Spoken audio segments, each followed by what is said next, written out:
Welcome back to the deep dive. You shared some really thought-provoking material with us this time. We have, yeah. Stuff exploring how we think about the future, specifically around finances, legacy, hmm that kind of thing. Right. And we've been looking at, well, figures like Arkad from The Richest Man in Babylon alongside King David from the Bible. Exactly. Arkad's financial wisdom, which is, well, timeless, really. And David's example, especially preparing for the temple. So the mission today, our deep dive, is to pull out the key insights from these sources about planning ahead, intentionally. That's the goal, to see what these quite different perspectives tell us about thinking beyond just today.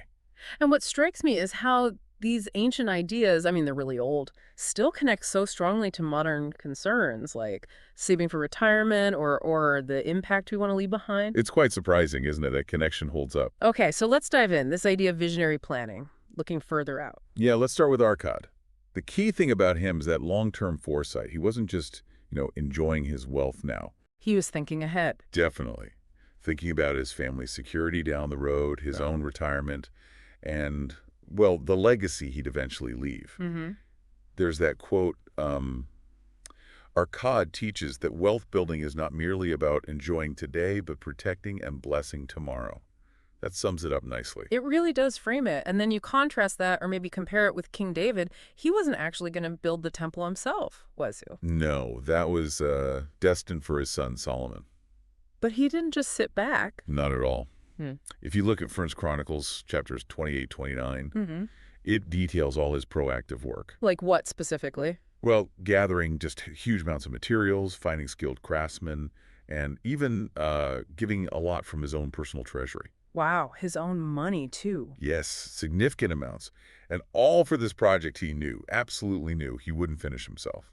That quote really hits home, the "now with all my ability I have provided for the house of my God." It says so much about his commitment, doesn't it? His mindset. It really does. So you put these two figures together, different times, different worlds, but both had this vision beyond their own needs, even beyond their own lives. That's the common thread, this forward-looking perspective. So if we dig into that, what are maybe the core moral principles about legacy building that emerge from these examples? Okay, yeah. A few key points stand out. First, it seems pretty clear that legacy isn't accidental. It takes deliberate preparation, not just, hoping for the best. Good intentions aren't enough. Exactly. Second, there's this idea that real leadership, whether it's family or something bigger, means planning for your successors. Right. Thinking about who comes next. Right, setting them up for success. Right, precisely. And sort of building on that, even if you can't personally complete the vision, like David, you can still lay the essential groundwork. That's a vital role. That's powerful, laying the foundation. Yeah. And finally, there's this theme of generosity towards the future, investing resources, time, effort. It's presented as both responsibility and, from the biblical angle, an act of faith. Okay, so these are big, important principles, but how do we make them, well, practical for you listening today? How does this translate into everyday life? That's the key question, isn't it? Let's connect the dots. Start with financial planning. Arkad's long-term view, that speaks directly to starting early, saving for retirement, kids' education, maybe long-term care down the line. And that's where things like compound interest become so important, right? Time is your friend there. Absolutely. The earlier you start, the more that compounding effect will really work for you. It's a powerful ally, like you said. Okay, so finance is one area. What else? Then there's estate planning. Now, this can sound a bit intimidating, maybe. Yeah, legal documents, wills. Yeah, It can seem complicated. it can, but think of it this way. It's really an act of love, making future transitions smoother for your family, less stress during a difficult time. So it covers how assets are handled, but also your own wishes. Exactly. Things like designating a power of attorney or setting out medical directives. These aren't about being morbid. They're about making sure your voice is heard and easing the burden on loved ones. That makes sense. Acts of love, not fear. Well put. And planning carefully how assets move between generations. That can prevent so much potential conflict later, just being clear. Okay, that covers the financial and legal side, but what about the legacy that isn't just about money? Right, the family legacy. Yeah. This is more about actively teaching values, what the Bible calls stewardship, managing resources wisely, the importance of hard work, generosity. Passing on values. Yes, and maybe even more crucial, modeling it. Showing your kids how you budget, how you give, how you approach investing. It's caught as much as taught, you know? Mm-hmm. Leading by example. And the sources also mention supporting your children's dreams, not just with money, but with guidance. Real wisdom. I like that distinction, equipping them, not just funding them. Exactly. And then there's spiritual investment. This circles back to David, maybe. Investing in God's work, future ministry. Supporting your church, missions, causes you believe in that will outlast you. And mentoring younger believers, passing on faith and wisdom. That's a huge spiritual legacy. These are all really significant areas. Maybe we can make it even more concrete. Some everyday examples. Sure, absolutely. Let's picture, say, a young couple, maybe early 30s. They decide to start putting just a little bit away each month into a college fund for their baby. That's long-term thinking. Right there. That's Arkad's principle in action, giving their child a potential head start years down the line. Or think about someone in their 60s, maybe a widow. Okay. She sits down, creates a clear will, outlines her end-of-life care wishes, maybe even sets up a small scholarship fund in her late husband's name. That combines preparation and generosity? Exactly. Legacy built on both. Any other scenarios? Well, imagine a parent actively teaching their teenagers about budgeting, showing them how a debit card works, the discipline of saving part of their allowance or job earnings. Practical life skills. Definitely. Passing on that financial literacy. Or maybe a business owner getting ready to retire. They spend time mentoring a successor, putting clear continuity plans in place. Planning for who comes next. Yeah, ensuring the business, the employees are looked after. All these examples, they just show these principles playing out in very normal, everyday ways. That helps make it feel achievable. Now, I can imagine some listeners might have questions, maybe even some pushback on this idea of planning so far ahead. That's very likely. And our sources actually anticipate some of that. Okay, like what? What's a common one? Well, someone might think, isn't focusing so much on the future a sign of worry? Maybe even a lack of faith. Right, like shouldn't I just trust God for tomorrow? The perspective offered is that planning isn't about anxiety. It's actually about wisdom. Good stewardship. They bring up Proverbs 21.5. The plans of the diligent lead surely to advantage. So faith and planning aren't opposites. Not at all.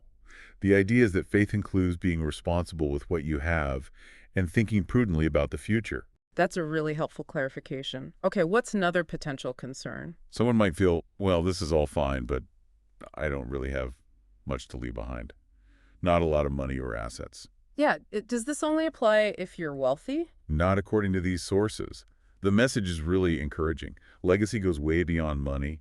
It's about the wisdom you share, the values you model, the memories you create. So it's broader than just finances. Much broader. And even small, well-planned provisions, financial or otherwise, can still be a significant blessing to your family. Okay. What about someone who feels like they're starting from scratch? Maybe their parents never taught them this stuff. Yeah, the question might be, nobody showed me how to manage money or think about wills. Where do I even begin? That's a tough spot. It is, but the advice is practical. Start with the basics. Learn about budgeting, saving, maybe simple investing. Seek out resources. There are good books, websites, maybe even Christian financial counselors. So it's learnable. Absolutely. The key takeaway is that it's never too late to build new habits and gain new knowledge. You can start now. That's empowering. Okay, one more potential objection. Isn't all this focus on inheritance a bit materialistic? That's a fair question. How do the sources tackle that? They look at the why behind it, the motivation. They point again to Proverbs 13.22. A good man leaves an inheritance for his children's children. Okay, so the focus is generational. Yes. It's framed as blessing future generations, providing for them, not just hoarding stuff for yourself. It's about the heart behind it, generosity and responsibility. Got it. So it's less about accumulation, more about provision. Exactly. And these ideas, this foresight and planning, they aren't just in Proverbs or Arkad. They pop up elsewhere in the Bible too, right? Oh, definitely. It's a recurring theme. We mentioned Proverbs 13.22. Then there's the famous example of the ants in Proverbs 6, storing up food in the summer for the winter. The diligent ant. A classic image of preparing for the future. Paul writes in 2 Corinthians about parents providing for children. And think about Joseph in Egypt. Genesis 41, storing grain during the good years. Precisely. His incredible foresight saved countless lives during the famine. It's a massive example of visionary stewardship and planning. All these reinforce that theme. It really ties together. So as we wrap up this deep dive, what are the absolute key takeaways you want people to hold on to?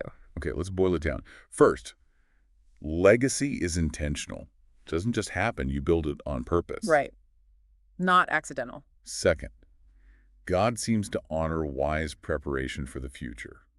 It's seen as responsible stewardship. Preparation is valued. Third, estate planning isn't just legal stuff. Think of it as spiritual stewardship, caring for what you've been given and for those you love. A deeper meaning there. Fourth, you don't need to be rich to plan generously.